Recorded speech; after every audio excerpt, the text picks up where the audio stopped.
நம்பி நடக்கிறேன் என் தகப்பனே. உங்க பாதை நன்மை என்று நம்புகிறேன். உம்மை நம்பி நடக்கிறேன் என் இயேசுவே. உங்க பாதை நன்மை என்று நம்புகிறேன்.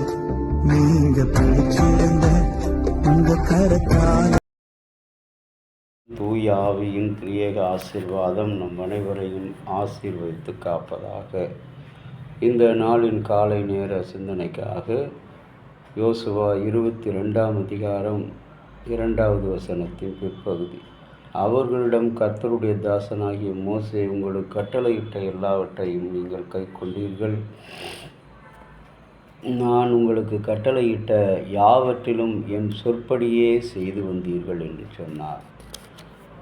அன்பான இறை மக்களே, இன்றைக்கு கர்த்தர் சொன்ன வார்த்தைகளின்படியே நாம் செய்து வந்தோம் என்ற ஒரு ஆறுதலும் ஆரோக்கியமான ஒரு வார்த்தையை கடவுள் நம்மை பார்த்து சொல்லுகிறார்.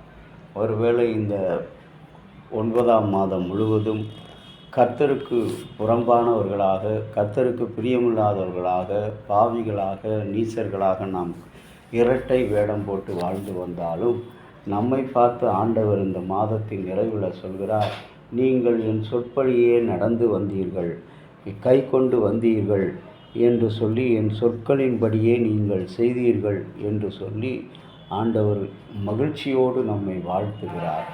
இன்றைக்கும் கூட அன்பான இறை மக்களே, நம்முடைய வாழ்க்கை மிக மிக குறுகி போன ஒரு வாழ்க்கை.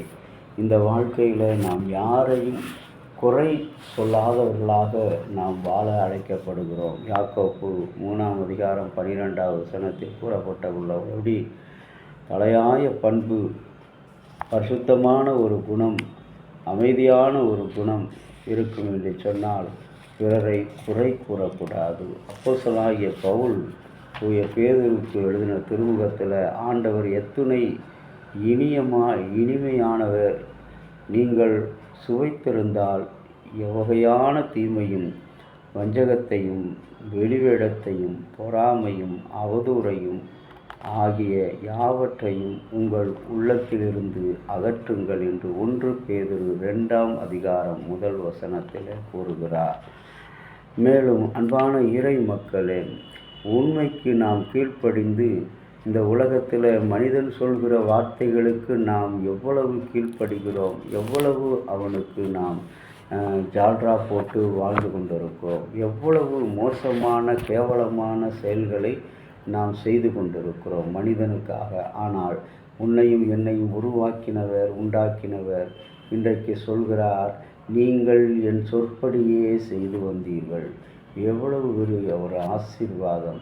என் அன்பு கடவுளுடைய பிள்ளைய, ஒருவேளை எனக்கு இந்த காரியம் நடக்கவில்லை, அந்த காரியம் நடக்கவில்லை என்றெல்லாம் நீ அங்கலாய்க்கலாம். ஆனால் கர்த்தரோ மாறாதவராக என் சொற்படியே நீ செய்து வந்தீர்கள், ஆகவே உங்களை நான் ஆசீர்வதிப்பேன் என்று சொல்கிறார்.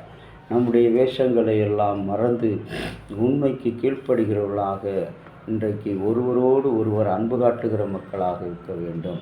நம்முடைய கண் முன்னால் இருக்கிறவரிடம் பாசமாக பேச நாம் அழைக்கப்படுகிறோம். வெளியே போய் மோசமாய் பேசுவது என்ற நிலையில் இருக்கிறோமா? அந்நிலையை களைந்து வெளிவேடமற்ற நிலையில் சகோதர அன்பை நாம் காட்டுவோம்.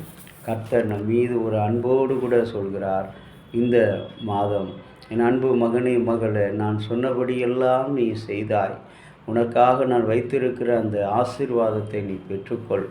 உனக்காக ஒரு புதிய மாதத்தை வைத்திருக்கிறேன், ஒரு புதிய ஆயுசு மாதத்தை வைத்திருக்கிறேன். அந்த ஆயுசு மாதம் உனக்கு ஒரு பெரிய ஆசீர்வாதம். நீ எதிர்பார்த்த நன்மைகள் உன்னிடத்தில் கிட்டி சேருகிற மாதம்.